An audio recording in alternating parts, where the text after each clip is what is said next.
President Donald Trump reasserted in the new year that the United States wants Greenland. We need Greenland from a national security situation. Trump said a newly appointed special envoy would lead the charge, drawing sharp criticism from Denmark and Greenland. Let's take a look at why Trump is interested in the vast Arctic territory. Greenland is strategically significant for the US military. The shortest route from Europe to North America runs through it. The US has said it wants to expand its existing military presence on the island. That includes placing radars to watch waters in the region used by Russian Navy vessels and nuclear submarines. Right now, Greenland is covered with Russian and Chinese ships all over the place. Shipping data show most Chinese and Russian activity in the Arctic is in waters near Russia. But more broadly, the Arctic is becoming more militarized, with NATO states, China and Russia all expanding activity there. The island is also rich in minerals, oil and natural gas, though development has been slow and mining has seen very limited US investment. Legally, Greenland is a territory of Denmark, which is a NATO member.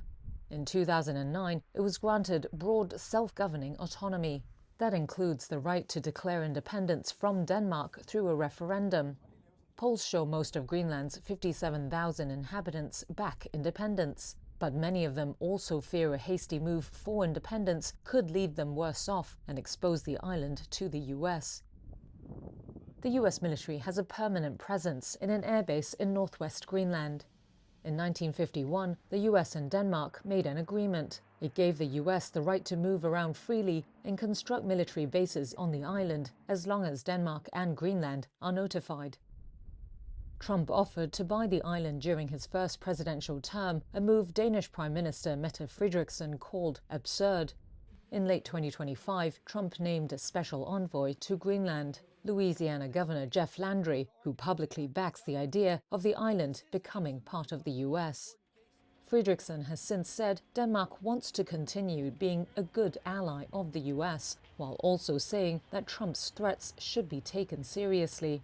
In a joint statement pushing back on Trump, she and Greenland's Prime Minister Jens Frederik Nielsen said Greenland belongs to Greenlanders, saying, quote, "You cannot annex another country, not even with an argument about international security." European leaders rallied behind Greenland on Tuesday following a renewed threat by U.S. President Donald Trump to take over the Danish territory.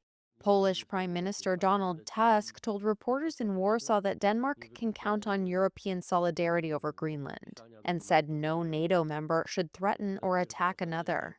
A joint statement issued by the leaders of France, Britain, Germany, Italy, Poland, Spain, and Denmark the same day said, "It is for Denmark and Greenland and them only to decide on matters concerning Denmark and Greenland."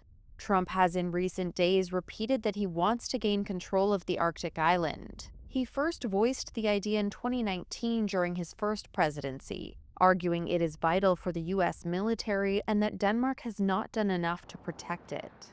White House Deputy Chief of Staff Stephen Miller on Monday dismissed concerns about Danish sovereignty. He told CNN, quote, "You can talk all you want about international niceties and everything else, but we live in a world, in the real world, that is governed by strength, that is governed by force, that is governed by power." A U.S. military operation over the weekend that seized the leader of Venezuela has rekindled concerns that Greenland might face a similar scenario.